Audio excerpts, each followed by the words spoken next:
if you treated anything else in the world like we treat money, you would literally be defined as insane. Like if you worked and sacrificed to accumulate... Break it down. Let me put some mache on as that. many cats as you could possibly have. Let me put some mache on that. Or as many pencils or newspapers. They would call you a hoarder. Facts. But if you accumulate more money than you could ever spend, they will call you an industrialist, a mogul. Money is a symbol of your work. The money you have shows the amount of work you've done.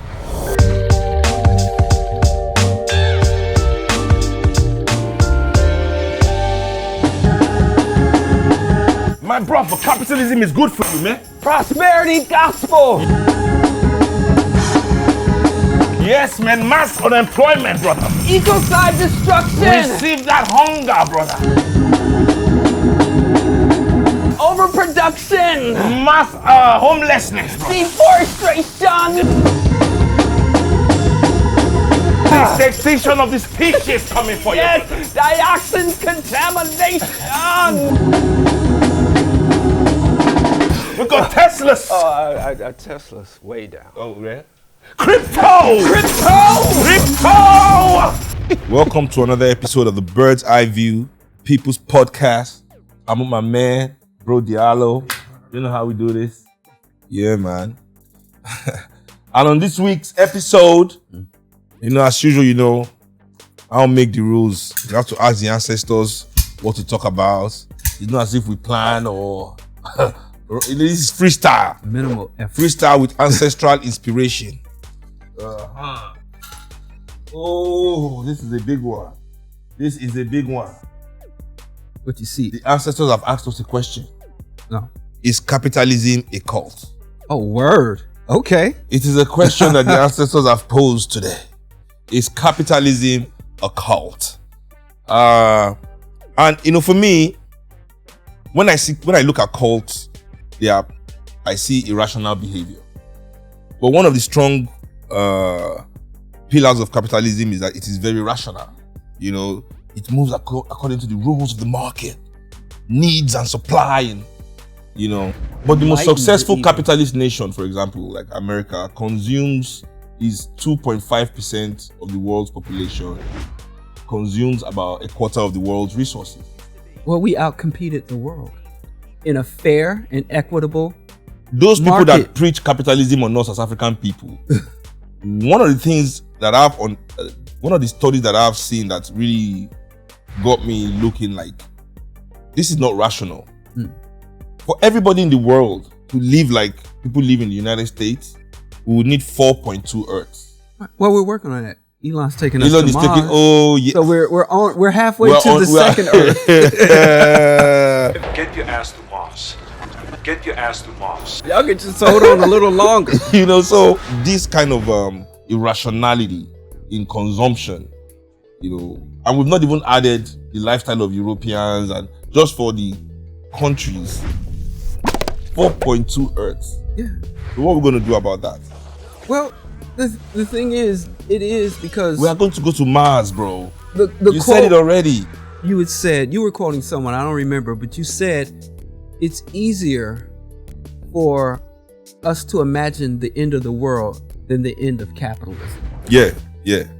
So I think human resources will be oriented towards colonizing the stars before just preserving the world's ecosystems by reducing emissions and consumption. Frederick Jameson. What's his name? I wrote it down, Frederick Jameson, because I wanted to use it in my final. Yeah, Frederick Jameson. I got out ahead of you. No, don't worry, bro. If it's mine, it's yours. You gotta be quick. It belongs to the people. This is a competition. It belongs to the people. Yeah, bro. It says a lot about capitalism that people can conceptualize that this earth will be inhabitable and come up with a solution to that problem than to just say, can't we just not destroy? What are we doing that is making it? The answer to that is yes. But there's a few caveats, terms and conditions. You can save the earth if you can make it profitable at the same. You have to sustain current profits and generate additional revenues over extended part of time If you can do that, yes, the earth can be saved. I mean, you're talking about having infinite growth on a finite planet. Yes, carbon credits. You know, for me, these things are so irrational that people that do not even admit to the flaws definitely have to be called like. Yeah, I mean... they are cultists. And in my country, being a cultist is one of the worst things you can be accused of. Jones persuaded nearly 1,000 followers to move to a remote jungle in Guyana. The concept was to build a new world. A socialist utopia. Jonestown was described as its paradise, and it was not. Former member Leslie Wagner Wilson says followers were overworked and underfed. And then as time wore on, I realized that there was no future in Jonestown. Jim became increasingly paranoid. Jones was obsessed with revolutionary suicide. He felt followers should be prepared to die for their cause, even having them drink fruit punch he claimed was poison.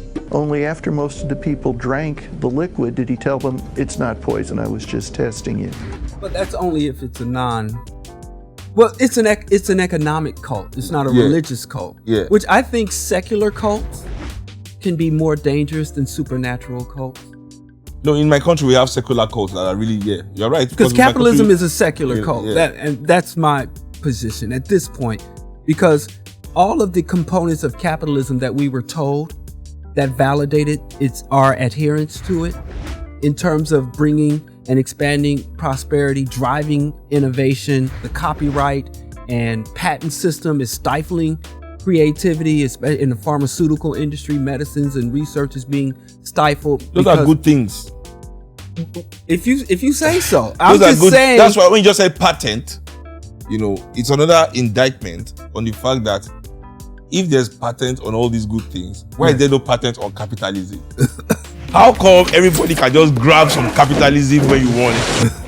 Nobody has put a patent on it. You know, it's free. You know, but every other thing Europeans have, you know, they control, intellectual property. Don't touch it. We'll you back to the Stone Age. But this one, you know, come on. Oh. If capitalism was a good system, Europe would have never shared it with the world. If it was truly a wealth building system, it would be locked behind the walls of Europe. And every country that tried to implement a capitalist economy would get bombed. You're absolutely right. They will explain it as magic. They'll just explain it as magic. Like what y'all doing over there? Listen, with all that wealth and prosperity. It's God. You see it on our money. In God we trust, bruh. So, but everything, all of the fundamental ideas about capitalism that they tell poor people who seek to join the ranks of the capitalists, everything they tell us, they never practice, they never implement. Even if you look at Europe and the US, when they go to third world countries in free and open trade, the US for centuries protected its markets and imposed protective tariffs, imposed enormous... For centuries? Yeah. We are back, baby. Trump. Tariffs everywhere. Tariffs from here to Kalamazoo. Everybody. Trump is the Oprah of tariffs. You get a tariff. You get a tariff. You get it. Everybody gets a tariff. You know? Hey, listen. More power. Listen. I'm pro-democracy. So not only does Middle America get what it voted for, it's going to get what it deserves. You know, so I feel like the irrationality and the indiscipline and the insanity of it, you know, makes it a cult. Yes. I think I'm leaning for cult. Well, fine. Let us know in the comment section if you think capitalism is a cult or not, or your arguments for or against, you know. And, you know, if you have any new ideas, you know, to your own first million, let us know in the comment section.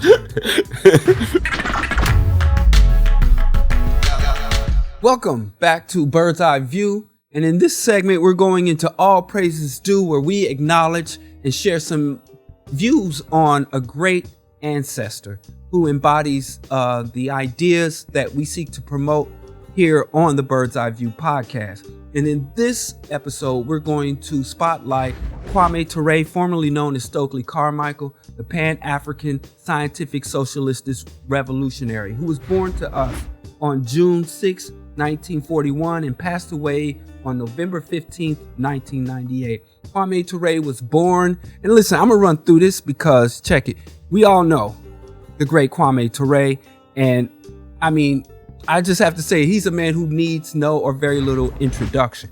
But I want to share some insights into what he represents today and what we can take away from his work, his examples, and his teaching.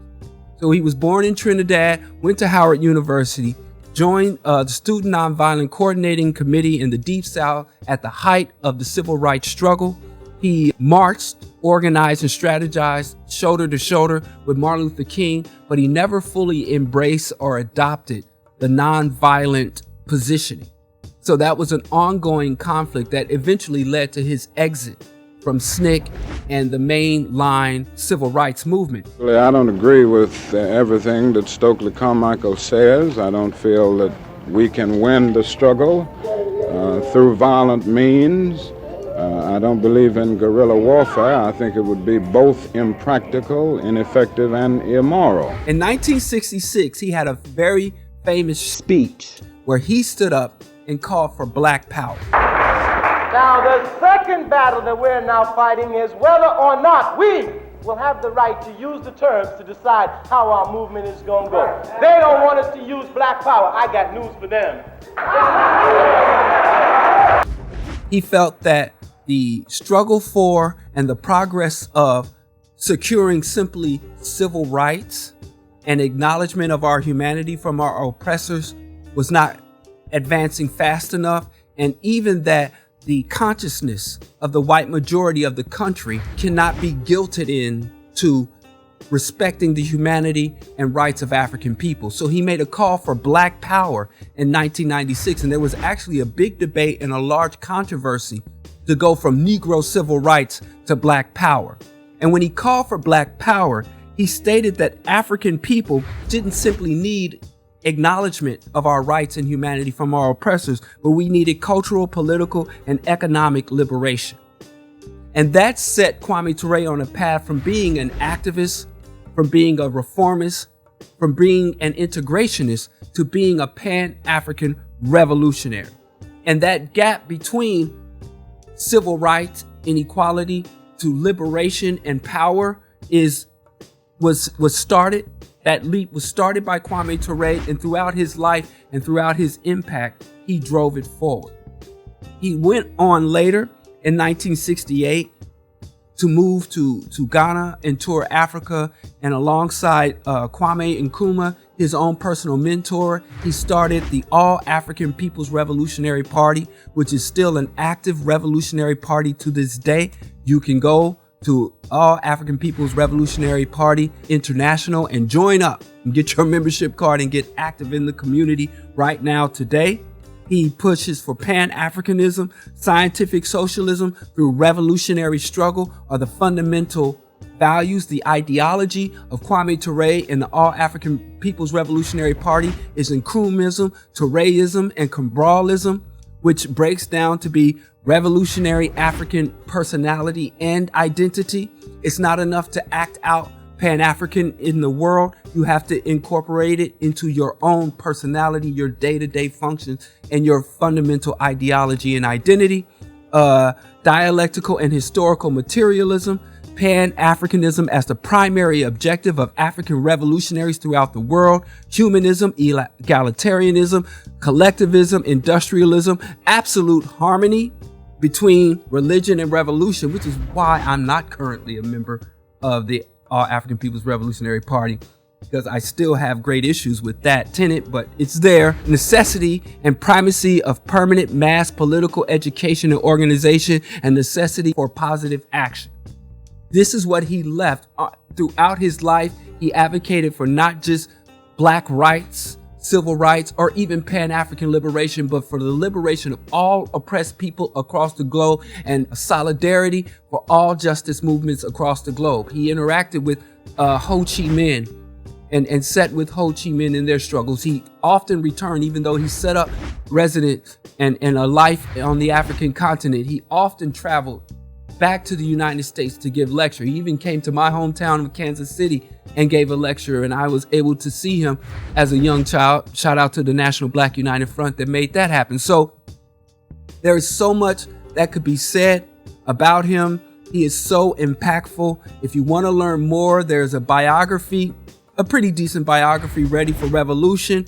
If you want to hear in his own words, speak about his philosophy and his tactics and strategies, go check out Black Power by Kwame Ture and Charles V. Hampton. He literally not just coined the phrase, but wrote the book on Black Power. So Kwame Ture, again, is one of my personal heroes, and I think is a example of not just a great revolutionary, but a humanitarian and a true and complete human being. He did make a statement while he was suffering from cancer that he believed that the CIA was responsible for his illness, and it is likely that he ultimately succumbed to COINTELPRO's insidious agendas. But that aside, I'd like to share, there's many quotes, very many famous quotes. So one quote I want to share is Black Power with Kwame Ture. But another quote I want to share is, if a white man wants to lynch me, that's his problem. If he's got the power to lynch me, that's my problem. Racism is not a question of attitude, it's a question of power. Racism gets its power from capitalism. Thus, if you're anti-racist, whether you know it or not, you must be anti-capitalist. The power for racism, the power for sexism comes from capitalism, not attitude. Kwame Ture. Go to the comment section, share your favorite quote from Kwame Ture. Go to the comment section, and I want you to discuss what is revolutionary discipline in this era. Thank you. See you next time on All Praises Due. Peace. Yeah, I hope you enjoyed that very robust All Praises Due segment by Bro Diallo, about our great ancestor Kwame Ture. To wrap up this episode, a lot of people talk about Afro-capitalism as some sort of replacement of capitalism. We can do it better. The same black boots, the black boots on my neck. The black boots that we need on our necks. I like to use Liberia as an example of things like this. The shining. We've had a bunch of African people go and gather, start an African nation as capitalists. Yes. And Liberia is a very good, that country, studying the history of Liberia and the relationship, we have to dedicate a show to Liberia. We're going to do a show on Liberia, just so that we see that. Cautionary tale. We have done this before. That's the same reason I don't believe in military dictatorships in Africa. We have done this before, and it did not move the needle forward. In fact, it took the relations between African people backwards.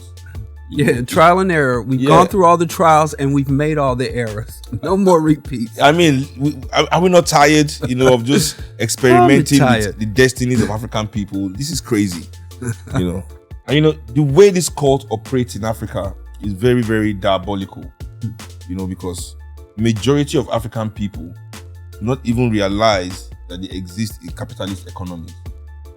They don't understand. Because capitalism is synonymous with prosperity. Yeah, because how can you be capitalist and impoverished at the same time? The problem is not the system. They feel, it's the person running this.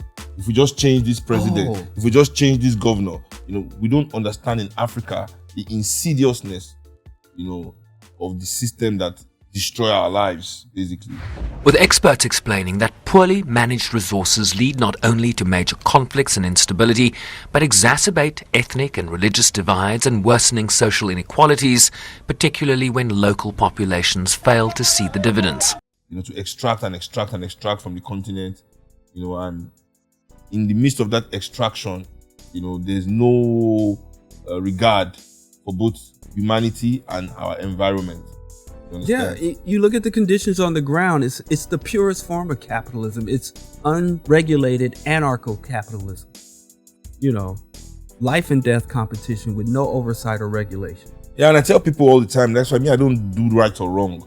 Because that's not our situation. I don't want to be right, I don't want to be wrong. Our situation in Africa is life and death. Right. I'm about life. I'm not about, the prosperity gospel. That everybody is running around in Africa, believing that, we can do this thing better. Just let us do it. We can run this capitalism. There's no running it better. There's no running it better for African people. There's never been any sign that the people of Africa can benefit.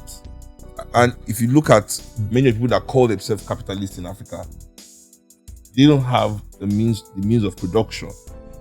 So we also mistake people with high consumption rate just because they have a high consumption rate. Oh, that they're capitalists. They're capitalists. You go back in the slave trade era. These are the same people that were giving some mirrors, some textile, and they are willing to sell African people. Chinwenzu said this. Yeah. Chinwenzu made this point quite elaborately in his book, The West and the Rest of Us. Shout out to Chinwenzu. Shout out to the ancestors, Chinwenzu. He's still with us. He's still with. You told me last week that the living ancestor, the living. You just told me last week you can't be alive and an ancestor. Okay, I'm sorry. Shout out to the great Chinwenzu. Listen, I tried to claim a living person as an ancestor. I said my great aunt is my ancestor. I said you win already. Oh, good. Oh my God. I'm just taking one extra victory lap. I'm sorry, but you was cooking, so continue to cook. So I gotta get my shots in. I think as African people continue to exist under capitalism, we do not see the effect in our daily existence. The places with the most resources, for some reason in Africa, are the places with the highest Niger Delta, Congo, poverty everywhere. Especially in the regions of those countries, where we as African people have the resources, like Goma, Kivu, all these places, Niger Delta in Nigeria, as you rightfully said. If you look at all these places in Sierra Leone, in Liberia, where all these minerals, even in South Africa, if you go to those communities where these minerals are extracted, you'll be appalled with the level of poverty and complete disregard there for human life and the environment. So I've never seen Afro-capitalism as a solution, because I exist with Afro-capitalists. Right. The Democratic Republic of Congo, a Central African nation of more than 100 million people, has grappled with bloody militia violence, including ethnic and resource-driven armed rebellion by M23 and dozens of other armed groups. Roughly the size of Western Europe, the war-riven country is endowed with vast mineral wealth, including the world's largest reserves of cobalt and coltan. And now, U.S. President Donald Trump has expressed interest in minerals from this resource-rich nation. But like you said, they have a very high consumption capacity, but they're not actual capital. Yes, they don't own and control and direct the means of production. And the word kleptocrat, means a lot. Is quite, for me, is quite easy to identify, especially in the democracies.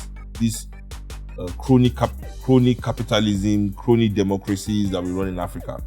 So you can easily see the politicians, moving from public to private life quite openly, seamlessly, running businesses. You mean to tell me billionaires are buying political positions and running them? Thank goodness such things don't happen in the free and sovereign state of America. That's one of the reasons why the whole thing happening in America right now for me is so interesting to watch, because for years when you say that these things are actually innately learned behavior. Yes. Oh, it can never happen. A lot of people, it can never happen in the West. A lot of people. The day Nigeria will be as civilized as America, I'm like, wait. So you mean the day we start shooting ourselves in school? Or the day we go to cinemas and start killing everybody? I don't understand. But we have to tolerate that, because if the government ever becomes tyrannical... Hitler took the guns. Stalin took the guns. Mao took the guns. Fidel Castro took the guns. Hugo Chavez took the guns. And I'm here to tell you, 1776 will commence again if you try to take our firearms. Doesn't matter how many lemmings you get out there on the street begging for them to have their guns taken. We will not relinquish them. Do you understand? That's why you're going to fail, and the establishment knows no matter how much propaganda, the Republic will rise again when you attempt to take our guns. You need those guns and those high-powered rifles and sacrifice those. You don't understand democracy. Nigeria is a relatively new democracy. We've been at democracy for 200 years on this side of the street. So children are dying daily, but we can't have a tyrannical government. We should use some of these dangerous cities as training grounds for our military, National Guard, but military. That can just have a leader who's essentially stole his position, bought his position. I would sign away. We have three co-equal. We have three co-equal branches of the federal government. We're going to shift our focus now to Donald Trump following through on his threats of legal action against the news media. Earlier this week, as we reported, ABC News agreed to pay $15 million to settle a defamation lawsuit brought by Mr. Trump, and the president-elect announced more was to come. I feel I have to do this. I shouldn't really be the one to do it. It should have been the Justice Department or somebody else, but I have to do it. It costs a lot of money to do it, but we have to straighten out the press. Our press is very corrupt. There's checks and balances, and there's an armed citizenry, so we free as. Oh, interesting. Anyway, we don't have these things. Yeah. We'll keep working at it. One day you'll get up to the state of capitalist America. Well, we are trying, but the identification of at least we have kleptocrats now. Yes. Yeah, you're getting there. We're getting there. But you can't call them kleptocrats. You have to call them freedom fighters who are making Nigeria great. Yes, sorry. Alleged kleptocrats. Right. But in reality, they are nation builders. Yes. Your country, I pray that Nigeria will be free enough to elect a 32-time convicted felon as president. Now, that's opportunity. Because when I was growing up, a person with one felony couldn't get a job flipping burgers. But now a person with 30 felonies could be president. Have you seen Orange is the New Black? No, I didn't watch that. Okay, good. The guy that the FBI, that the movie, that series was about, the FBI was looking, is a Nigerian guy called Buruji Kashamu.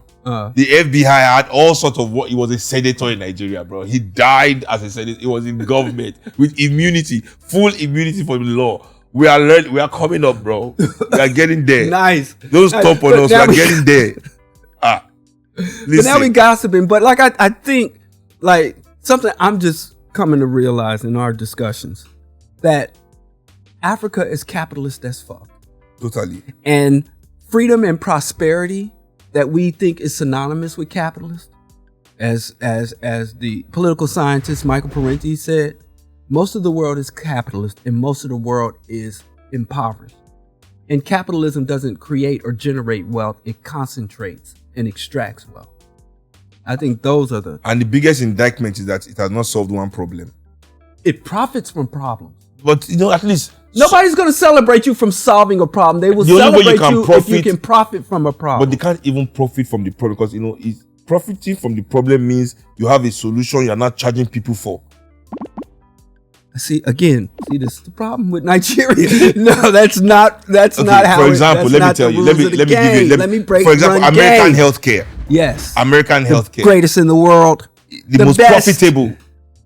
I've heard people say it's the best. It's the best. It's the best. It's the best. What would you like to say about our... Now, it is also the most profitable. Yes. You make the most money. But at least you have when you are sick, if you have the money, yes, you can access this. The best. Exactly. In Nigeria, if you have the money, therapy. If you have the money, you can't find it there. You have to still come to America or go to England or go to Switzerland. This is what I mean. Don't you love those robust African dictators that talk about how they're going to fight the West, and as soon as they get a sniffle, they're on a private jet to a Western care facility? Paul Biya. Mobutu said.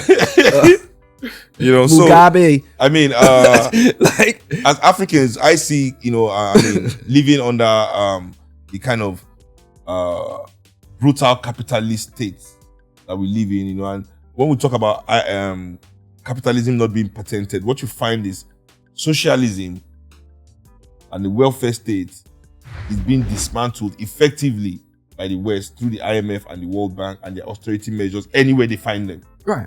So that should tell us that is something of value. Yes. Because anywhere the West finds socialism, anywhere in the world, especially in Africa, it sends the IMF and the World Bank there to destroy it, But you go which is the opposite of what they do with capitalism. If you think capitalism is favorable for Africa, Yeah, we got a lot of black capitalists. Yeah, comment. So tell us the reason why. Black capitalists. Yeah, let's leave this. I think the socialists should hold back and let's hear what the Afro-capitalists have to say in the comment section. What we said earlier, like, if you treated anything else in the world like we treat money. Holy crap. All right, see if I can get up here. Ugh. So I'm standing on stuff, and I'm up at the ceiling. I'm at the height of the ceiling fan, standing on things because there is no floor to this room. Whew. You would literally be defined as insane. Like, if you worked and sacrificed to accumulate... Break it down. Let me put some mache on as that. many cats as you could possibly have. Let me put some mache on that. Or as many pencils or newspapers. They would call you a hoarder. Facts. But if you accumulate more money than you could ever spend, they will call you an industrialist, a mogul. Money is a symbol of your work. The money you have shows the amount of work you've done. That's why it's good to keep it as a sign of, look at me. That's why the most successful capitalist is a fascist, a avowed fascist, straight in the face. Elon Musk, the winner of capitalism. Elon Musk is the winner of capitalism. Whether you like it or not, he has the gold medal and he's a fascist. That proves the point, Hey. So discontent. $200 trillion. It shows he's a hard worker. Yeah, that's some hard work. Anyway, like, share, comment, subscribe, tell your friends about this show if they don't know about it already. The bird's eye view has landed. Thank you for watching. Ashe.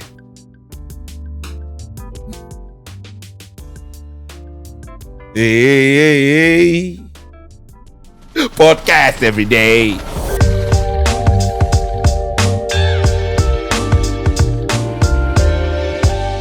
Wars and famine, nuclear bombs, I'm telling you. Aimed at your ass. But capitalism breeds innovation. Right? Yeah. Yeah, but didn't the communists beat them to the moon?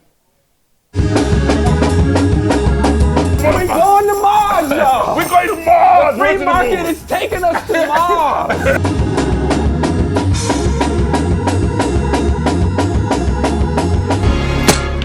Welcome to the Mars Federal Colony.